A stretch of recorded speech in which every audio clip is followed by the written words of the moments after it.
माझ्याकडे कॅपिटल काय आहे, या सगळ्यांचा विचार उहापोह हा नवीन पिढीला सांगणं हा माझा अट्टाहास असतो. मी पोलीस अधिकारी आहे आणि पोलीस अधिकाऱ्यांनी जास्त शहाणपण सांगू नये असंही म्हणतात. कारण मी एक तरुण सागर महाराज जैन धर्मगुरू आहेत, त्यांना पोलीस मुख्यालयात पोलिसांना मार्गदर्शन करण्यासाठी बोलवलेलं होतं आणि त्यांच्या व्याख्यानात त्यांनी 4 ओळी अशा सांगितल्या कि संत और पुलिस दोनों समाज सुधार का काम करते हैं. फर्क केवल इतना होता है, संत संकेत की भाषा में समझाते हैं और पुलिस बेत की भाषा में, डंडे की भाषा में समझाते हैं.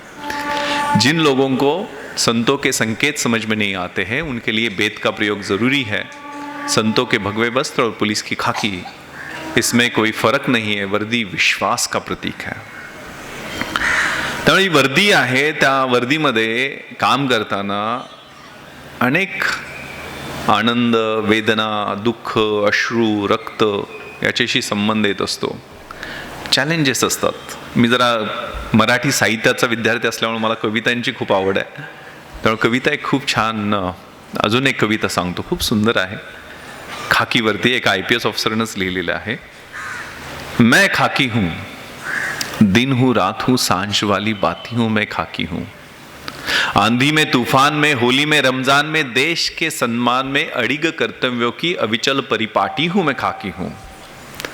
तैयार हूं हमेशा ही तेज धूप और बारिश को हंसकर सहने को, सारे त्योहार भीड़ के साथ मनाने को, कभी गोली और कभी पत्थर भी खाने को. मैं बनी दूजी माटी हूं, मैं खाकी हूं. विघ्न विकट सहकर भी सुशोभित सज्जित भाती हूँ, मुस्काती हूँ, इटलाती हूँ, वर्दी में गौरव पाती हूँ, मैं खाकी हूँ. तम में प्रकाश हूँ, अंधेरे में प्रकाश हूँ, कठिन वक्त में आस हूँ, बुलाओ तो दौड़ी आती हूँ, मैं खाकी हूँ. आणि शेवटच्या ओळी खूप सुंदर आहेत. भूख और थकान की बात ही क्या, भूख और थकान की बात ही क्या, कभी आहट हूँ, कभी चोटिल हूँ और कभी तिरंगे में लिपटी रोती सिसकती छाती हूं, मैं खाकी हूं. त्या खाकीतल्या ममता डिसोजा आहेत, तुमच्याकडं कोपरी पोलीस स्टेशनला काम करतायत. होप त्या चांगल्या सेवा तुमच्या भागात देत असाव्यात. कारण मी या भागातला नागरिक होतो. मी ठाणे ग्रामीणचा SP असताना कोपरीत एका बंगल्यामध्ये मी राहत होतो. खूप सुंदर दिवस, तिथली खूप छान गार्डन, तिथली इव्हनिंग वॉक मला अजूनही आठवते. माझी मुलं खूप छोटी होती त्यावेळेला, इथल्या शाळामध्ये शिकत होती. त्यामुळे ठाण्याच्या खूप गोड आठवणी आहेत. अभ्यासाला मी इथं होतो, जे मला आठवत नाही ते नगर, आता त्या तलावाच्या शेजारी.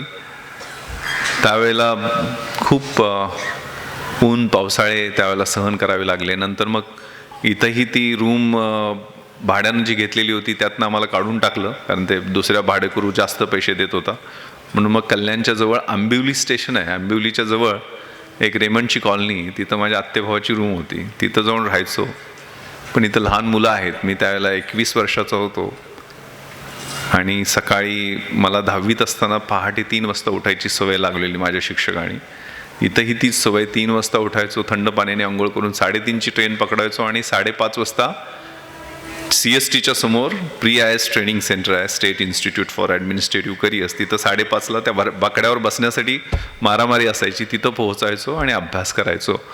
असा 1996ला दिवस रात्र अभ्यास केला आणि त्या वर्षी माझी फक्त IPSमध्येच UPSCतनं निवड झाली नाही, तर मी MPSCतून सुद्धा deputy collector, sales tax officer अशा 3 पदावरती माझी निवड, म्हणजे त्याचे प्रिलिम्स, मेन्स, इंटरव्ह्यू असे सलग 12 परीक्षा मी पास होत गेलेलो होतो. आणि मी एकटाच नव्हतो, माझ्या गावातले आम्ही 3 जण. मी IASमध्ये, माझा चुलत भाऊ आनंद पाटील तो मी IPSमध्ये आता ॲडिशनल DG म्हणून काम करत आहे. माझा चुलत भाऊ IASमध्ये, तो तामिळनाडूंच्या गव्हर्नरचा मुख्य सचिव आहे. आणि सुगंध राजाराम चौगले हा IFSमध्ये, तो आता घानामध्ये हाय कमिशनर आहे. आणि ती केस स्टडी होती. मुंबईतनं एकही मुलगा फायनल लिस्टमध्ये नव्हता त्यावेळेला. आम्ही हा एक सुपर 30 सारखा प्रयत्न गावातनं केलेला होता. त्यामुळे तो ट्रॅप, तो प्लॅन, म्हणजे मी नेहमी म्हणत असतो की खेड्यातली पोरं ही रानफुलासारखी असतात आणि त्या रानफुलांना जर चांगला सूर्यप्रकाश, चांगलं खत पाणी, चांगली जमीन मिळाली तर ती अशी रुजतात, अशी उमलतात, अशी फुलतात की त्यांच्यासमोर कमळ, गुलाब, मोगरे, डॅफोडिल सगळे फिके पडून जातात. अशीच आम्ही रानफुलं अशी वारणा नदीच्या काठावर त्यावेळेला फुललो. आणि तो एक स्टडी म्हणून मी नंतर मग ग्रामीण भागात खूप शाळा कॉलेजेसमध्ये गेलो, मुलांना या परीक्षेची माहिती दिली.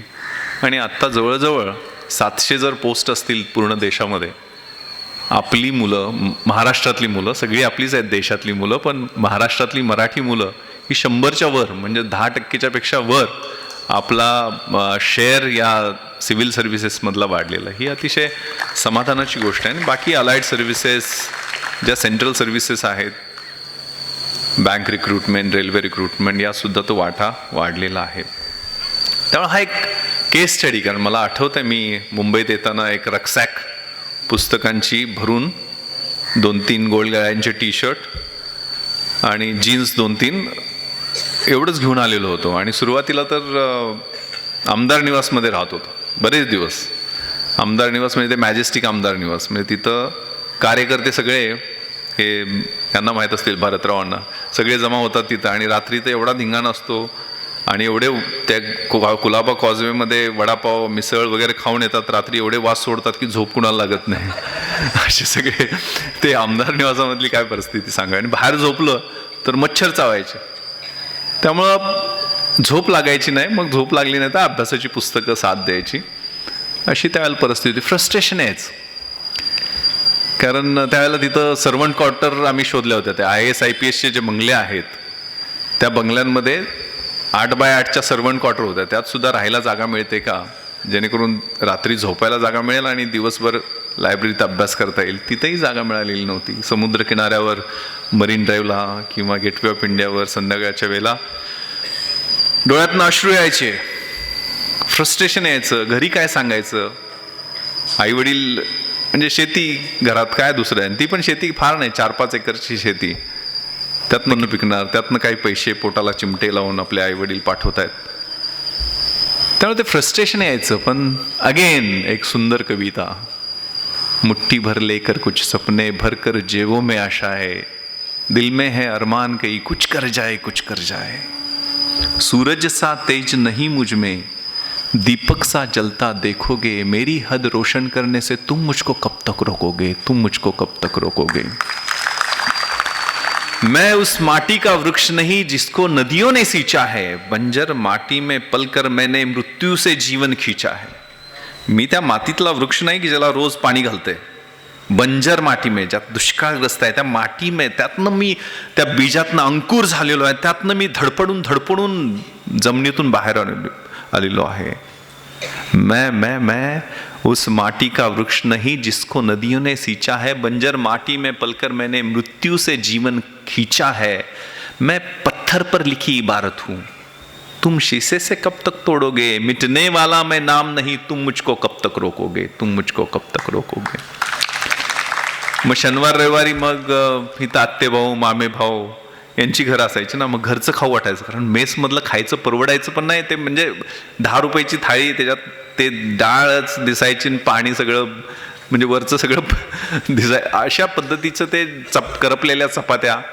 त्यामुळे कधीतरी घरचं खायची इच्छा व्हायची. मग पाहुण्यांकडे गेलं की अरे काय हे MPSC UPSC कशाला करते, त्यातनं काय मिळतात का, साहेब होणार काय कुठल्या, म्हणजे टोमणे मिळायचे. इस जग में जितने जुल्म नहीं उतने सहने की ताकत है, तानों के शोर में रहकर भी सच कहने की आदत है.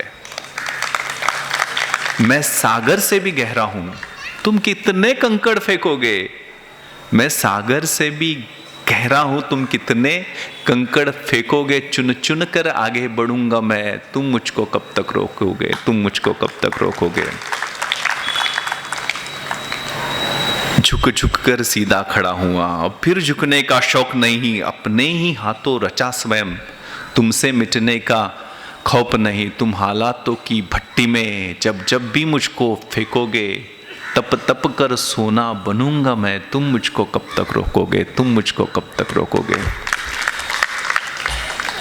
हे जे फायटिंग स्पिरिट आहे, हा स्ट्रगल आहे, तो त्यावेळेला मुंबईमध्ये अनुभवला. आणि तीच ताकद त्या अभ्यासाची ऊर्जा आहे. कारण सापशिडीचा खेळ आहे ना, 6-7 लाख उमेदवार पूर्ण देशातनं बसतात, मग त्यातनं पूर्व परीक्षा असते, त्यातनं 50,000, त्यातनं मग मुख्य परीक्षा 2,000 मार्कांची, त्या 2 ऑप्शनल सब्जेक्ट, जनरल स्टडीज, एक निबंधच लिहायचा असतो 3 तास बसून एका विषयावरती, त्याला किती अभ्यास करावा लागतो.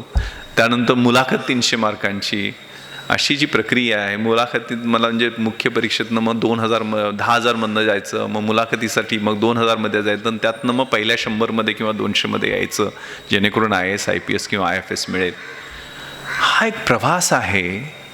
तो मी विद्यार्थ्यांच्या समोर किंवा उमेदवारांसमोर मांडला. माझं एक पुस्तक मनमेय विश्वास नावाचं मराठीतनं राजहंस प्रकाशनानं ते प्रकाशित केलं. त्याच्यात हा माझा प्रवास लिहिला, कारण मला प्रत्येक ठिकाणी जाऊन सांगता येत नव्हतं. आणि दुसरं पुस्तक कर हर मैदान फतेह, ते हाऊ ट्रेनिंग मोल्डेड मी एक ग्रामीण भागातला साधा सरळ युवक, तर त्याला एका अधिकाऱ्यामध्ये रूपांतरित करण्याचा आणि माझ्या आयुष्यातले काही प्रसंग हे त्यात लिहिण्याचा प्रयत्न केला. तर हा जो प्रवास आहे तो प्रवास मिनिंगफुल आहे. आणि मग आयुष्यात जे काही टक्के टोनपे त्रास होतात, कारण पोलीस खात्यात रोजचा दिवस वेगळा असतो. मी 2.5 वर्ष आता joint CP law and order Mumbai शहराचा होता, या मॅडमना माहीत असेल. तर joint CP law and order म्हणजे सगळे 94 पोलीस स्टेशन माझ्याकडे होते. स्पेशल ब्रँच म्हणजे इंटेलिजन्स विंग माझ्याकडे होती. प्रोटेक्शन अँड सिक्युरिटी म्हणजे शहराची सगळी सुरक्षितता माझ्याकडे होती. ऑपरेशन्स माझ्याकडे होते. म्हणजे 35,000चा फोर्स हा मॉनिटर करण्याचं काम होतं. त्यामुळे झोप काय लागायचीच नाही. रात्री आणि दिवसा, रात्रीचे फोन, आणि नेहमी टोजवर राहायला लागायचं. आता मी अँटी करप्शन ब्युरोमध्ये आहे, त्यामुळे वेगळी जबाबदारी आहे. पण स्ट्रेस डेली आणि थँकलेस जॉब. म्हणजे हे पोलीस अधिकारी रात्री दिवसा काम करतात, कुठलंही संकट येत नाही त्यावेळेला कुणाला आठवत नसतं. एखादं संकट आलं की मग आम्ही आठवतो.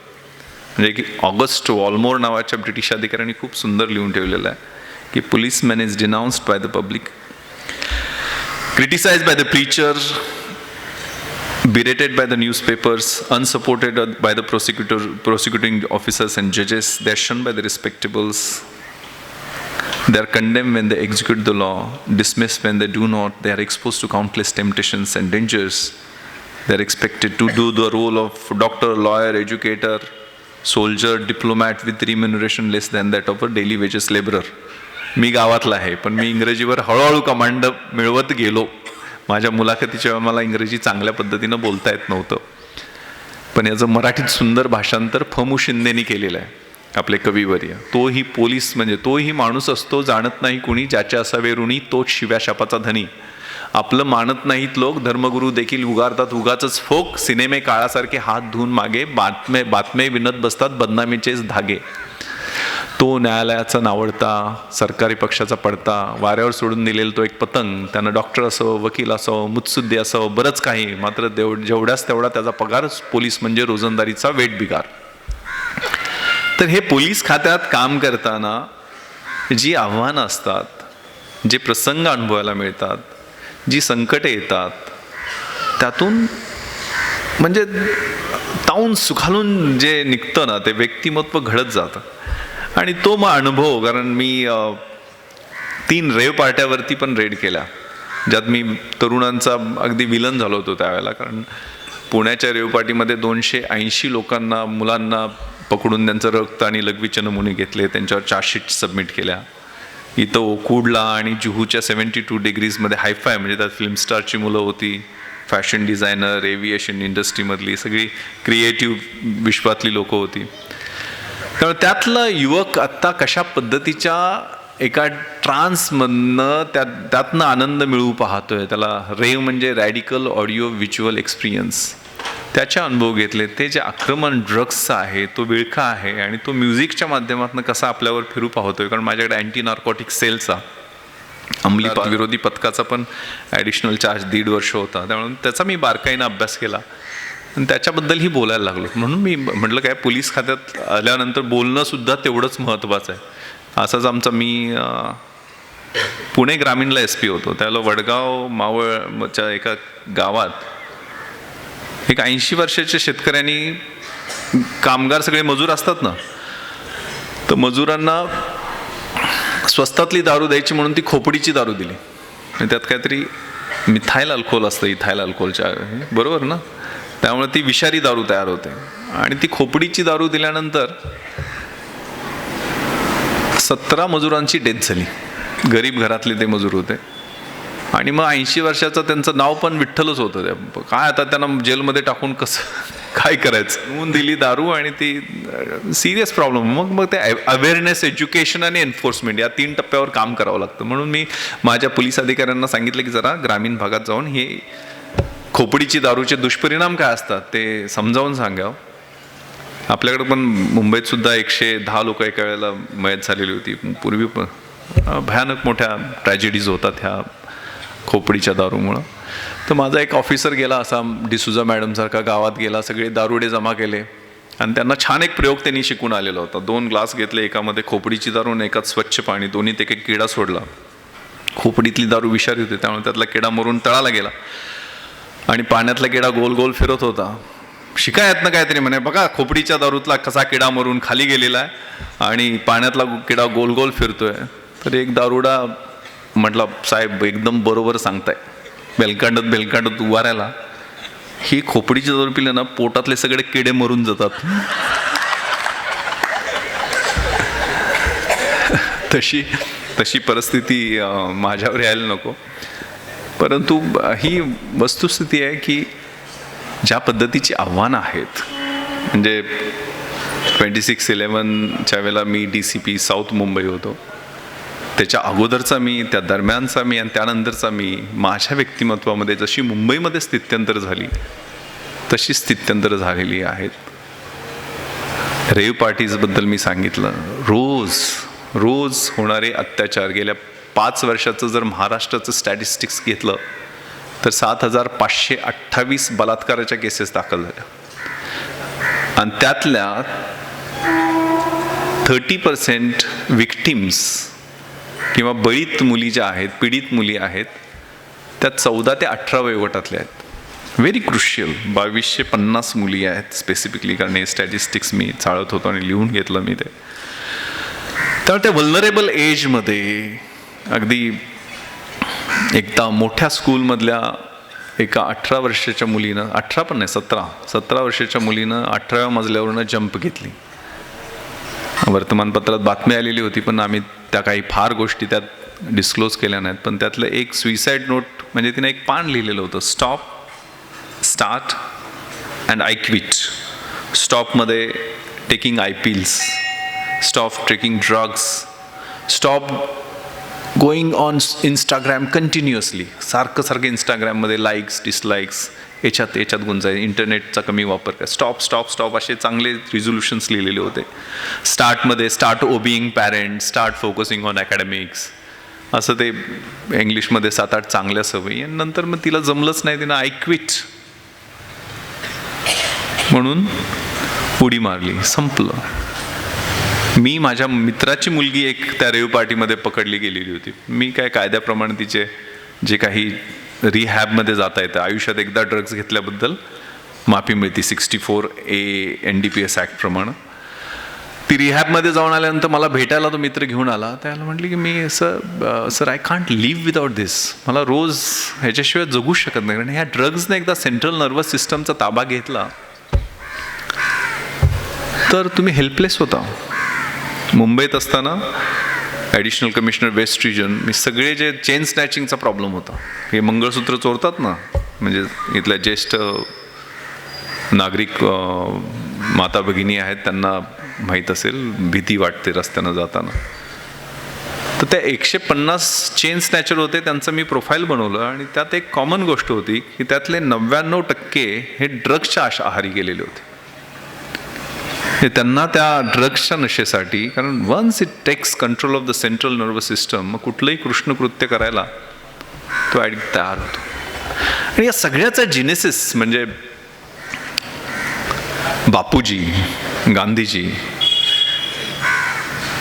त्यांच्याबद्दल आजकाल तो मुन्ना भाई लगेरो सारख्या सिनेमातनंच आपल्याला ती फिलॉसॉफी ऐकायला चांगली समजते. म्हणजे तो मुन्ना भाईला सर्किटला विचारतो ना, वो बापू कौन है, तो 500 के नोट पे वो बापू है. बोले वो क्या आर्मी में पुलिस में था? नहीं, उसका खास बॉडी कुछ खास नहीं था, लेकिन उसने अंग्रेजों की वाट लगा दी. उचललेस तू मीठ मूठभर साम्राज्याचा खचला पाया, साबरमती के संत तूने कर दिया कमाल, दे दी हमें आजादी बिना खडक बिना ढाल.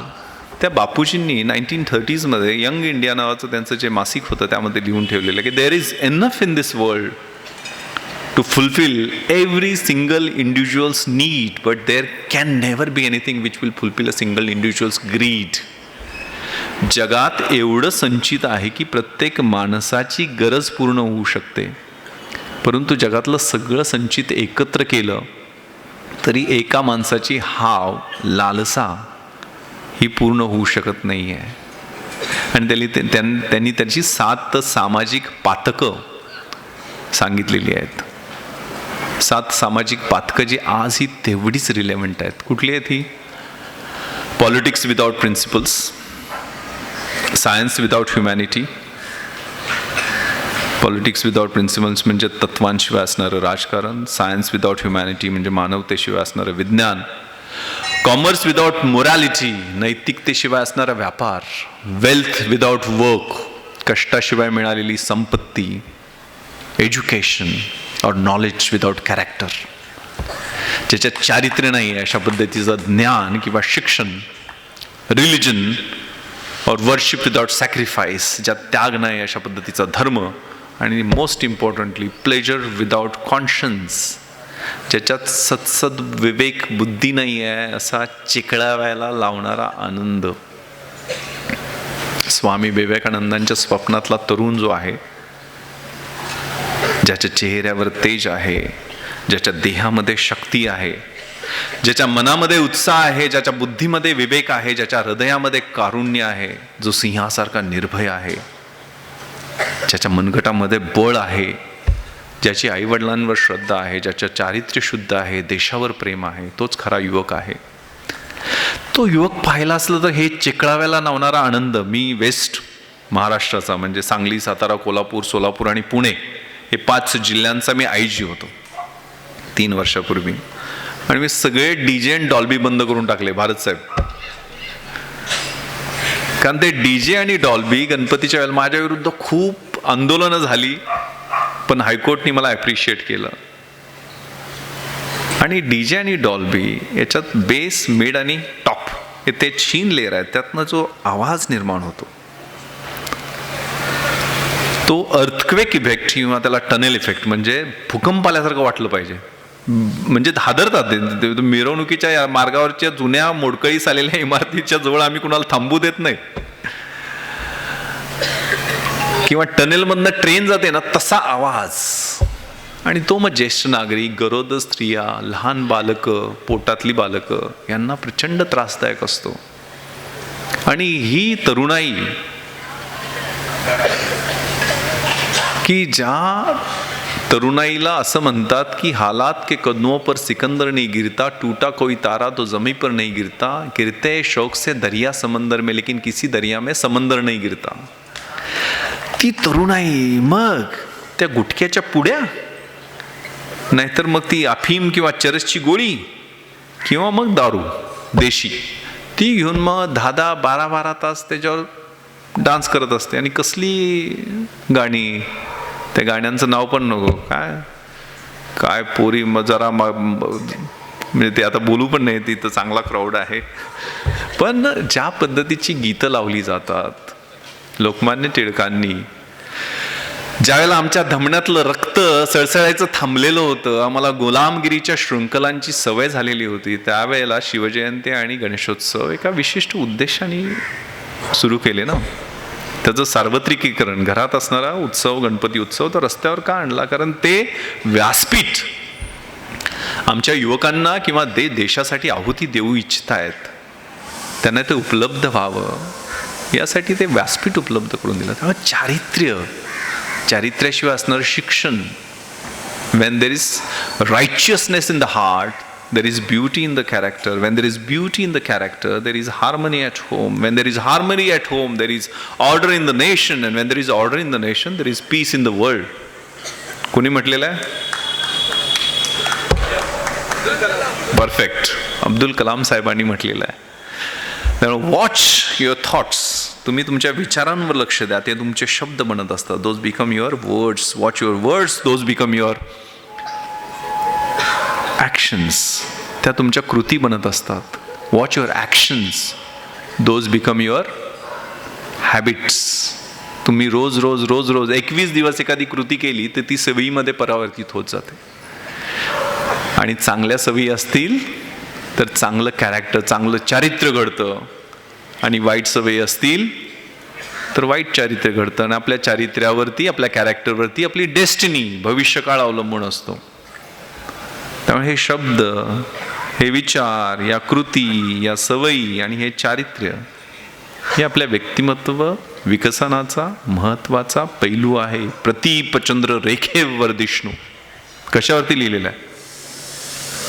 राजमुर्देवरती हळूहळू स्थिरपणे आणि प्रकट पद्धतीनं चंद्रासारखं, चंद्रकोर जशी वाढत जाते तसं माझं राज्य वाढत जाईल, हिंदवी स्वराज्य वाढत जाईल.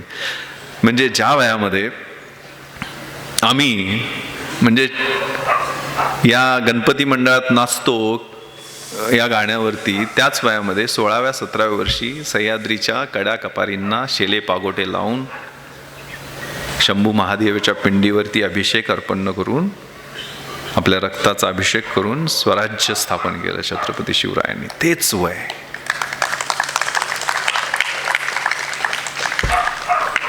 त्यामुळं हा जो प्लॅन आहे तो आयुष्याचा प्लॅन किंवा ब्लू प्रिंट, स्वतःवरती विश्वास ठेवायचा, अपयशाला घाबरायचं नाही आहे, मार्गक्रमण करत राहायचं. त्यावेळेला नकारार्थी लोक आपल्याला पाठीमागं खेचण्याचा प्रयत्न करतात, नकारात्मक परिस्थिती येते, त्या अडथळ्यांना घाबरायचं नाही. आणि मग giving something back to the society, कष्ट खूप करायचे आणि समाजासाठी आपण देणं लागतो, हे महत्त्वाचं आहे. काही युवक या ठिकाणी आहेत, पहिल्या दुसऱ्या तिसऱ्या लाईनमध्ये बसलेले आहेत, समाधान वाटतंय. कारण हे उद्दिष्ट, हनुमान माहीत आहे ना, ते कुठला तरी आजकाल तो रामसेतू सिनेमा आला होता, त्याच्याबद्दल मी बोलत नाही आहे, परंतु प्रभू रामचंद्रांनी दिलेली अंगठी घेऊन ते 800 मैलाचं अंतर पार करायला त्यांनी ज्यावेळेला उड्डाण घेतलं, ते म्हणजे स्वामी विवेकानंदांनी उपनिषदातले शब्द सांगितलेले, तर rise wake stop not till the goal is reached. बरं आहे ना, उठ जागा हो, आणि जोपर्यंत तुझं ध्येय साध्य होत नाहीये तोपर्यंत मार्गक्रमण करत राहा. त्याला ज्याला उड्डाण घेतलं ते 800 मैलाचं अंतर पार करताना त्यांना 3 अडथळे आले. पहिल्यांदा मैनक नावाचा पर्वत होता, जिथं सगळं ऐशोराम होतं, अप्सरा होत्या, गंधर्व होते, म्हणजे आजकाल जे 5 स्टार हॉटेलमधल्या सुखसोय होता. आणि ते मग अप्सरा आणि गंधर्व बोलवायला लागले की या ठिकाणी जरा आराम करा, या ठिकाणी, म्हणजे त्यांना अडवण्यासाठी, त्यांना अडथळा निर्माण करण्यासाठी. If we rest we rust. आपण ज्यावेळेला आराम करतो नाही त्यावेळेला आपल्याला गंज लागायला सुरुवात होते. तर ते म्हटले नाही, मला ते काम दिले नाही प्रभू रामचंद्रांनी, ते पूर्ण करण्यासाठी मला पुढं जायचं आहे. ते थांबले नाही तिथं. The woods are lovely dark and deep, miles to go before I sleep, miles to go before I sleep. म्हणजे हे खूप आल्हाददायक असं आहे, हे खूप छान असं हे जंगल आहे, अरण्य आहे, आणि इथं मला थांबावं वाटतंय, पण मला कुणाला तरी शब्द दिलेला आहे, त्यासाठी मार्गक्रमण करत राहायचं आहे. पुढे गेल्यानंतर ती सुरसा नावाची मोठी सर्प माता ती भेटली आणि ती म्हटली मी तुला खाऊन टाकणार आता हनुमानाला, आणि तुला मी जबड्यात घेणार म्हणजे घेणार. ते म्हणतात हनुमानजी मला जाऊन फक्त प्रभू रामचंद्रांनी दिलेली अंगठी सीता मैयेला द्यायची आणि परत आल्यावर मला खाऊन टाक, खुशाल खाऊन टाक. नाही नाही, तुला मी जबड्यात घेणारच. आपल्याला माहिती आहे हनुमान ते मोठे मोठे मोठे होतात, ते सिनेमात तरी बघितलं असेल, सिरियलमध्ये मोठे मोठे मोठे होतात. मग तिनं पण आपला जबडा त्या सर्प म्हणजे राक्षस, ती सर्प राक्षस, तिनं मोठा मोठा जबडा केला. आणि हनुमानच्याकडे ते एकदम छोटे व्हायची पण शक्ती होती, त्यामुळे पटकन छोटे होतात, पटकन आतमध्ये जातात जबड्यात आणि पटकन बाहेर येतात. म्हणजे दिलेला शब्द पाळला. म्हणून त्यात तुझ्या जबड्यात गेलो ना, बाहेर आलो ना, आता मला सोड. मग ती खुश होते, आशीर्वाद देते आणि तिथून ते जातात. त्याचा अर्थ एवढा छोटासा सोपा नाही आहे. आयुष्यात कधी मोठं व्हायचं आणि कधी छोटं व्हायचं हे कळलं पाहिजे.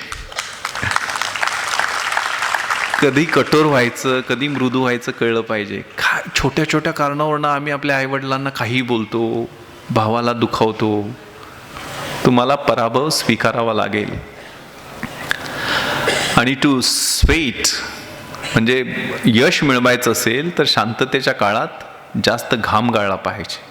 म्हणजे म्हणजे युद्धाच्या काळात कमी रक्त सांडावं लागतं, हे प्रिन्सिपल. म्हणजे मी 26/11चा आमचा जो काही पोलीसचा रिस्पॉन्स होता, पोलीसची रिॲक्शन होती, त्याची चौकशी प्रधान समितीने केली. राम प्रधान हे युनियन होम सेक्रेटरी होते आणि त्यांच्याबरोबर स्पेशल डिरेक्टर ऑफ रॉ बालचंद्र सराणी या 2 मेंबर्सनी आमची चौकशी, म्हणजे माझे 6 ते 7 वेळेला त्यांच्यासमोर साक्ष झाली, सगळे कागदोपत्री, सगळ्या स्पॉटवरच्या CCTV फुटेज आणि सगळ्यांच्या अनुषंगाने.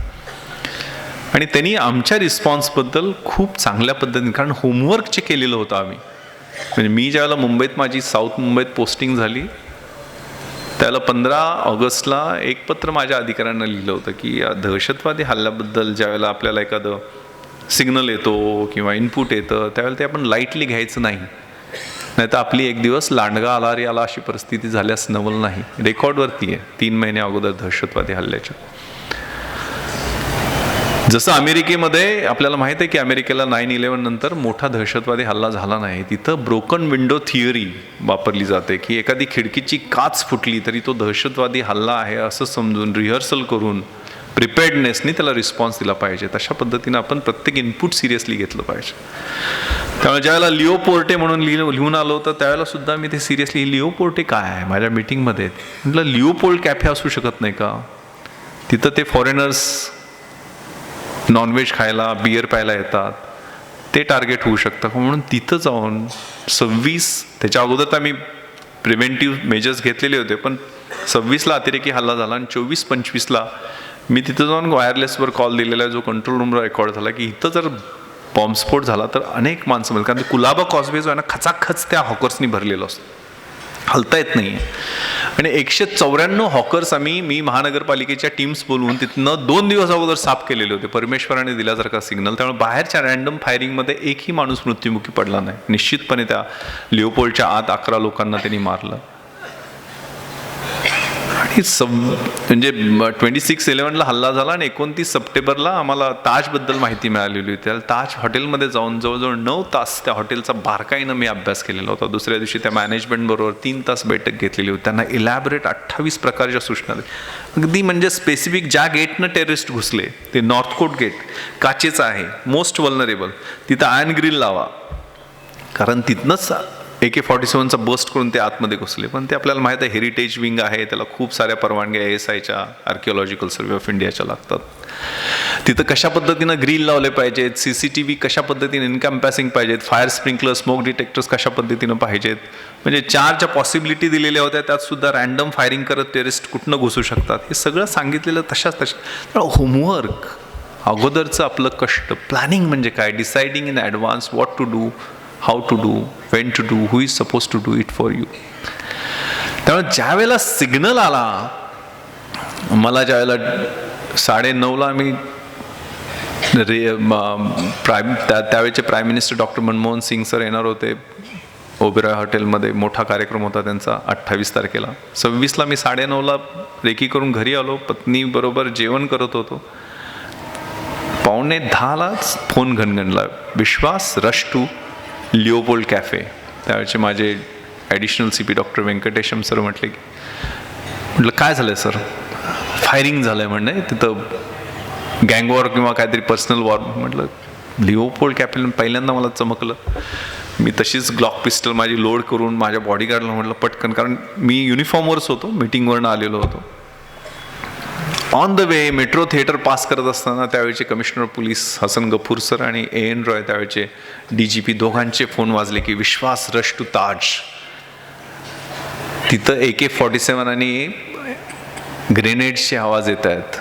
माझ्या लक्षात आलं की दिस इज नॉट अ सिंगल, म्हणजे दिस इज वॉर, युद्ध आहे. आणि आपल्याला त्या दृष्टीनं मग मी वायरलेसला कॉल दिले, माझ्या सगळ्या टीम्स बोलवायला सांगितल्या आणि मी पोहोचलो की 9:38 मुख्य दरवाजातनं 2 टेररिस्ट ताजमध्ये घुसले आणि नॉर्थ कोटच्या बाजूनं 9:40 आणि 11व्या मिनिटाला 9:51 मी ताजच्या बॅक साईडला पोहोचलो. 11व्या मिनिटाला मला ताजच्या ही गोंधळाची परिस्थिती होती. कुणी दरवाजा उघडायला 6वा, 5वा, 4था, 3रा मजला चेक करीत खाली. आमच्या 10:03 फायरिंग नंतर 1 तास एकही गोळी फायर झाली नाही, कारण त्यांना काउंटर फायर करायला टीम पोहोचली हा मेसेज केला. मला वाटलं खाली गेले वाटतं ते.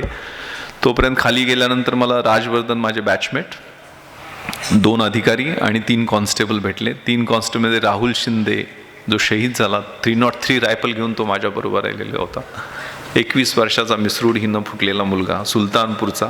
आता त्या सुलतानपूरचं गाववाल्यांनी नाव राहुल शिंदे नगर केलेलं आहे, म्हणजे अभिमानाची गोष्ट आहे.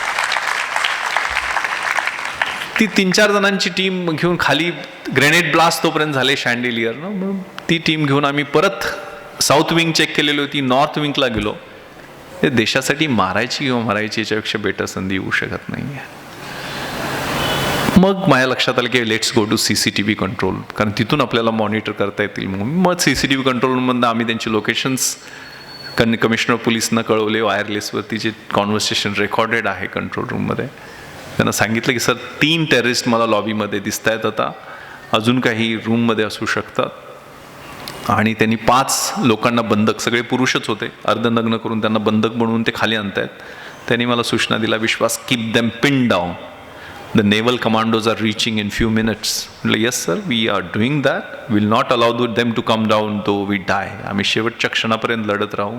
आणि आम्ही क्रॉस फायरिंग करत 2:45 वाजेपर्यंत ती खिंड लढवली. पण 2:45ला आमचं लोकेशन त्यांना कळालं आणि त्यांनी आमच्यावर ग्रेनेड ब्लास्ट एवढे केले, पूर्ण फ्लोअर जळाला. मग धूर आणि आग रूममध्ये यायला लागली. जळून मरण्यापेक्षा लाईन फॉर्मेशनमधनं आम्ही बाहेर पडलो. पण 4थ्या मजल्यावर त्यांनी आमच्यावर एम केलेलं होतं. अंधार पडलेला, लाईट सगळी गेलेली होती, आगीच्या ज्वाळात काही दिसत नव्हतं. मी, माझ्या पाठीमागे राजवर्धन, माझा बॉडीगार्ड अमितला 3 गोळ्या लागल्या, 2 पायाला लागल्या त्याच्या, आणि पोटाला 1 चाटून लागली, राहुलला लागली. राहुल त्या ठिकाणी शहीद झाला. मला आठवते ना, 3ऱ्या दिवशी ज्यावेळेला मी राहुल, दुसऱ्याच दिवशी संध्याकाळी ज्यावेळेला NHG आली, त्यावेळेला राहुलचा शहीद झालेला पोस्ट रिगर मॉर्टिस होतं ना, ते शरीर ताट होतं, त्यावेळेला तो देह आणायला गेलेलो होतो. त्याचे डोळे उघडे होते, खांद्यावरती रायफलची संगीन होती, ट्रिगर गार्डमध्ये उंगली होती, आणि वरच्या दिशेनं फायरिंगच्या पोझिशनमध्ये त्याचा तो देह, शहीद झालेला देह होता. दुनिया में मिल जाएंगे आशिक कई, मगर वतन से खूबसूरत सनम नहीं होता. सोने में समेट कर, नोटों में लिपट कर मरे है कई, लेकिन तिरंगे से खूबसूरत कफन नहीं होता. मुंबई पोलीसमध्ये जे काय मिळेल, तुकाराम मुंबई साहेब लाठी घेऊन भिडले त्या कसाबला, 5 गोळ्या पोटामध्ये झेलल्या, तरी ती पकड ढिली होऊ दिली नाही. कामटे सर, काय संबंध नव्हता, ईस्ट रिजनमध्ये होते, स्वतः आले, well prepared. Karkare sir, Salaskar, Shashank Shinde, major Unnikrishnan, अनेक जणांनी बलिदान दिलं. न इज्जत देणं आहे, छत्रपती शिवाजी महाराजांचा वारसा आपल्या प्रत्येकामध्ये आहे. त्यामुळे नव्या जनरेशनला फक्त आपल्याला वाचवायचं आहे ते एका मोठ्या आक्रमणापासून. त्याचं नाव आहे मोबाईल फोन, ज्याचं नाव आहे सोशल मीडिया. 5-5, 6-6 तास. अमेरिकेतला सर्वे आलेला आहे की आपली मुलं 12वीचं, तिथली मुलं 12वीचं शिक्षण होई तोपर्यंत 20,000 तास, 20,000 तास ते इंटरनेटवरती आहेत. त्यात ते 15,000 मर्डर, 12,000 रेप आणि 1 लाखापेक्षा जास्त पोर्नोग्राफिक क्लिप पाहतात. त्यामुळे तिथले काय प्रॉब्लेम आपल्याला माहीत आहे की ऑटोमॅटिक वेपन्स कसे फायरिंग करतात, ड्रग्सचा प्रॉब्लेम आहे, अबॉर्शनचे प्रॉब्लेम आहेत. आणि ते आक्रमण आपल्याकडं मोठ्या प्रमाणावर यायला लागलेलं आहे. आणि ते लाईक्स, डिसलाईक्स काय मला कळत नाही आहे. ते व्हर्च्युअल वर्ल्डमध्ये किती लाईक्स मिळाल्या, आत्ता 20व्या वर्षी तुम्हाला लाईक्स मिळतील, त्याचं बिल नंतर फाडावं लागतं. 30 झाल्यावर सुद्धा लग्न होत नाही, 35 झाल्यावर पण लग्न होत नाही, नोकरी मिळत नाही, नंतर चांगल्या हॉस्पिटलमध्ये ट्रीटमेंट आईवडिलांची करता येत नाही, त्यावेळेला ते बिल फाटतं. ह्या वयात, त्यात 20sमध्ये किंवा 15 नंतरच हे प्रॉब्लेम सुरू होत आहेत. कारण ज्यावेळेला प्री फ्रंटल कॉर्टेक्स, ज्या ब्रेनचा जो पुढचा भाग आहे ना, तो विकसित होत असतो, चांगलं वाईट काही कळतच नाही आहे. त्यावेळेला ते नशा आणि सगळ्या गोष्टींची आवड आहे, ते मोबाईलचं वेड आहे, ॲडिक्शन आहे ते. कारण ते ड्रग्स, गोल्डन क्रिसेंट आणि गोल्डन ट्रायंगल. गोल्डन क्रिसेंट म्हणजे इराण, पाकिस्तान आणि अफगाणिस्तान, आणि गोल्डन ट्रायंगल म्हणजे लाओस, म्यानमार आणि थायलंड. या 2 ह्याच्यातनं जो ट्रेड होतोय ना, तो आपल्या भारताच्या देशाच्या माध्यमातून होतोय, आणि तो $1,000 बिलियन आहे. आयर्न अँड स्टील इंडस्ट्री, हे CBI बुलेटिनमधल्या फिगर्स मी तुम्हाला सांगत आहे. आयर्न अँड स्टील इंडस्ट्रीचा ज्या टर्नओव्हरपेक्षा जास्त आहे. आणि त्याचं टार्गेट कोण? आपली यंग पिढी. तर या पिढीला सांभाळणं, आपल्या पिढीला सांभाळणं, ते पियर प्रेशरला सांभाळणं हे खूप महत्त्वाचं आहे. त्यामुळं एक खूप छान गोष्ट मी कुठेतरी वाचलेली होती. एक पेंटर असतो आणि त्या पेंटरला कृष्णाचं चित्र बनवायचं असतं. नाही, पहिल्यांदा राक्षसाचं नाही, कृष्णाचं चित्र बनवायचं. मग तो म्हणतो की एक छोटासा गोड मुलगा 5-6 वर्षाचा निवड, त्याला बसव आणि त्याचं चित्र बनवते कृष्णासारखंच होईल. तो गोड मुलगा निवडतो, त्याचं चित्र बनवतो, अगदी सुंदर. त्या मुलगा पण गोड असतो आणि छान कृष्णाचं चित्र बनतं, त्याला खूप पैसे मिळतात. मित्रानं त्याला सल्ला दिलेला असतो. एक 25 वर्षांनी त्याला पुन्हा इच्छा होती की मला एक राक्षसाचं चित्र बनवायचं, डेमन. तो जेलमध्ये जा, ज्यानं अनेक खून केलेले आहेत, बलात्कार केलेले आहेत, गुन्हे केलेले आहेत, दंगली केलेले आहेत, अशा एखाद्या आरोपीला पकड आणि त्याचं चित्र बनव, तो अक्राळ बिक्राळ दिसणारा. मग 25 वर्षांनी तो असाच जेलमध्ये जातो. जेलच्या परवानगीनं एक राक्षस, लांब केसाचा, भयानक डोळे लाल असणारा आरोपी पकडतो आणि त्याचं चित्र बनवायला. चित्र बनवत असताना तो आरोपी बघतो, अरे तू काय बनवतोयस मला बघून? तुला बघून मी राक्षसाचं चित्र बनवतो. तर त्या गुन्हेगाराच्या डोळ्यातनं घळाघळा अश्रू व्हायला लागतात. म्हणलं, तू का रडतो रे भाऊ? मी तर तुला बघून चित्र बनवतोय. तो म्हणतो, 25 वर्षापूर्वी ज्या मुलाचं तुम्ही चित्र बनवलेलं होतं तो मुलगा मीच आहे. या 25 वर्षात माझ्यातला देव हळूहळू हळूहळू हळूहळू मरत गेला आणि राक्षस हळूहळू हळूहळू मोठा होत गेला. त्यामुळे आतमध्ये ना सारखं देवाचं आणि दानवाचं युद्ध चालू आहे. आपल्या आतमध्ये आहे तिथं ते. आणि त्या युद्धामध्ये, त्या लढाईमध्ये कोण जिंकतं? ज्याला आपण खाद्य घालतो, आपण ज्याला मोठं करतो. आणि त्यातलं सगळ्यात महत्त्वाचं जर प्रिन्सिपल कुठलं असेल, आपल्या उपनिषदामध्ये लिहिलं आहे की ओम सहना भवतु, ओम सहनो भुनक्तु, ओम सहवीर्यम करवावहे तेजस्विनावधीत मस्तु मा विद्विषावहे. काय त्याचा अर्थ? Let God protect us both together. आपल्याला देवानं संरक्षण आपल्या सगळ्यांचं केलं पाहिजे. देवानं आपल्या सगळ्यांचा स्वीकार केला पाहिजे. देवाने सहवीर्यम करवावहे, आम्हाला देवानं शक्ती दिली पाहिजे, आमच्यातली स्ट्रेंथ, ताकद वाढवली पाहिजे. आणि लेट एव्हर, आपलं सगळं ज्ञान जे आहे ते एव्हर फ्रेश ठेवलं पाहिजे, ज्ञान वाढवलं पाहिजे. आणि लास्ट इज व्हेरी इम्पॉर्टंट, मा विद्विषावहे. Let us not hate each other. हे जेलसी, असूया, तिरस्कार, द्वेष हे कारण आहे. आणि आपल्या वेदामध्येच लिहिलेलं आहे की व्हॉट इज हेट्रेड. आपल्याला कुणाचा द्वेष, तिरस्कार का वाटतो? कारण त्या व्यक्तीमध्ये असणारे चांगले गुण आम्ही स्वीकारत नाही, त्यामुळे त्याचा तिरस्कार किंवा असूया, जेलसी वाटते. एकदा तेच मी स्वीकारलं ना, हा माणूस चांगला आहे, त्याच्यातनं मी शिकणार, ते तर तीच इन्स्पिरेशनमध्ये कन्वर्ट होतं, तीच प्रेरणा बनते. आहे तो व्यक्ती तसाच्या तसा आम्ही स्वीकारत नाही, मग त्याला कंडिशन्स लावतो, तू असं वागतो, मग तसं होतं. नवरा बायकोमध्ये विशेष करून हे प्रॉब्लेम्स होतात. स्वीकारलं की ते अनकंडिशनल लव्ह होतं. अनसर्टन्टी जी असते, ती अनसर्टन्टी सुद्धा त्याच्यातनं फिअर निर्माण होते. म्हणजे बघा, एखादी गोष्ट अस्थिर असते आणि आपण स्वीकारत नाही, त्याला त्याची भीती वाटते. आणि एकदा स्वीकारली ना तर ते ॲडव्हेंचर, म्हणजे त्यातनं साहस निर्माण होतं. हे आपल्या वेदातल्याच गोष्टी आहेत, किंवा फॉरेन लिटरेचरमधल्या मी सांगत नाही आहे. त्यामुळे जे आपलं कल्चर आहे ना ते, कारण एका ओरिएंटलिस्ट म्हणजे तज्ज्ञानं सांगितलेलं की संस्कृतीचा, देशाचा जर नाश तुम्हाला करायचा असेल तर तिथलं फॅमिली स्ट्रक्चर डिस्टर्ब करा, एज्युकेशन सिस्टम तिथली डिस्टर्ब करा, आणि तिथले रोल मॉडेल्स आहेत ना त्यांना खाली दाखवा. या 3 गोष्टी आपल्या कल्चरमध्ये खूप महत्त्वाच्या आहेत आणि ते अलीकडं डिस्टर्ब व्हायला लागले. मी SP पुणे होतो त्यावेळेला एक शिक्रापूर पोलीस स्टेशन आहे, तिथं सिव्हिल ड्रेसमध्ये असा गेलो तर एक महिला 3 मुलींना घेऊन बसलेली होती. मोठी मुलगी 8 वर्षाची, मधली असेल 5 वर्षाची आणि तिसरं बाळ होतं. तर ती तोंडाला असं नऊवारी साडी पदर लावून, म्हटलं का ताई कशासाठी आली? ती काय माझ्याशी बोलायला नाही, कारण मी सिव्हिल ड्रेसमध्ये. त्यावेळेला इन्स्पेक्टर आले, त्यांनी मला कडक सल्यूट मारला. त्यावेळेला तिच्या लक्षात आलं की हा कोणतरी मोठा साहेब दिसतोय. त्याला बोलण्यासाठी तिनं पदर बाजूला केला तर तोंडातनं भळाभळा रक्त यायला लागलं. डाव्या हातामध्ये तिनं मला दात दाखवले, 7 दात तिचे पडलेले होते. आणि बोलताच येत नव्हतं, कारण दाताचा आणि जिभेचा संपर्क होत नव्हता. म्हटलं काय झालं, तुला कुणी मारलं काय, तुझ्या असॉल्ट झाला?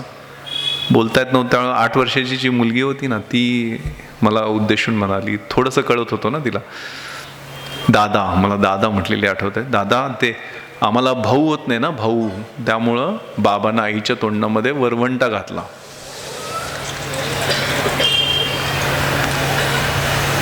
मला संतापाला मी एक इन्स्पेक्टरला बोललो की तुम्ही एकतर हॉस्पिटलला ॲडमिट करायला पाहिजे होतं यांना, आणि त्वरित त्यांची फिर्याद घ्या, 307 अटेम्प्ट टू मर्डरचा गुन्हा दाखल करा, आणि त्याला, तिच्या नवऱ्याला माझ्यासमोर मी आहे तोपर्यंत जेलमध्ये त्याला लॉकअपमध्ये टाका.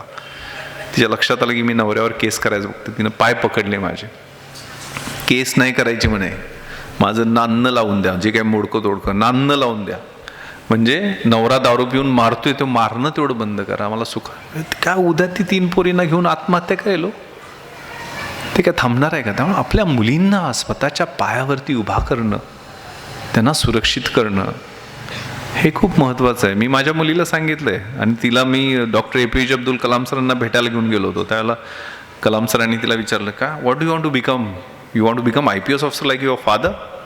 नाही म्हणे, no no sir, I want to become doctor APJ Abdul Kalam. तिला मी सांगितलं, तुझ्या लग्नासाठी वगैरे मी काय खर्च, तुझ्या शिक्षणासाठी जेवढा आहे तेवढा मी खर्च करेल, जेवढं मला स्वतःला मला सगळं विकावं लागलं तरी चालेल, पण मी तुझ्या शिक्षणासाठी खर्च करेल. त्यामुळे मुलींना, कारण एक खूप छान कविता आहे ना ती, स्वातंत्र्य देवतेची विनवणी, ज्यावेळेला 50 वर्ष झाली स्वातंत्र्य मिळाल्यानंतर, त्यावेळेला कुसुमाग्रजांनी लिहिलेली होती. प्रत्येक पोलीस स्टेशनमध्ये DG इनामदार सर होते, त्यावेळेला त्यांनी लावलेली होती प्रत्येक पोलीस स्टेशनमध्ये. 50ची, आता तर 75 झाले, त्यामुळे 75ची उमर गाठली, अभिवादन मज करू नका, मीच विनविते हात जोडून वाट वाकडी धरू नका. सूर्यकुळाचा दिव्य वारसा प्रिय पुत्रांनो तुम्हा मिळे, काळोखाचे करून पूजन घुबडाचे व्रत धरू नका. समान मानव माना स्त्रीला, तिची अस्मिता खोडू नका. देवी म्हणून भजू नका की दासी म्हणून छळू नका. तरुणाईचे बळ देशाचे जपा, वाढवा तरुपरी. करमणुकीच्या गटारगंगा सोशल मीडिया, त्यात स्वतःला क्षाळू नका. प्रकाश पेरा आपल्या भोवती, दिवा दिव्याने पेटत असे. इथे भ्रष्टता तिथे नष्टता, शंखच पोकळ फुंकू नका. बोथट पुतळे पथापथावर ती थोरांची विटंबना. कणभर त्यांचा मार्ग अनुसरा, वांज गोडवे गाऊ नका. वेतन खाऊन काम टाळणे हा देशाचा द्रोह असे. करतील दुसरे बघतील तिसरे असे सांगून सुटू नका. गोरगरिबा छळू नका, पिंड फुकाचे गिळू नका. गुणी जनावर जळू नका. लाख लाख जण जळले मेले माझ्यासाठी हे विसरू नका. मीच विनविते हात जोडून वाट वाकडी धरू नका. जय हिंद, जय महाराष्ट्र.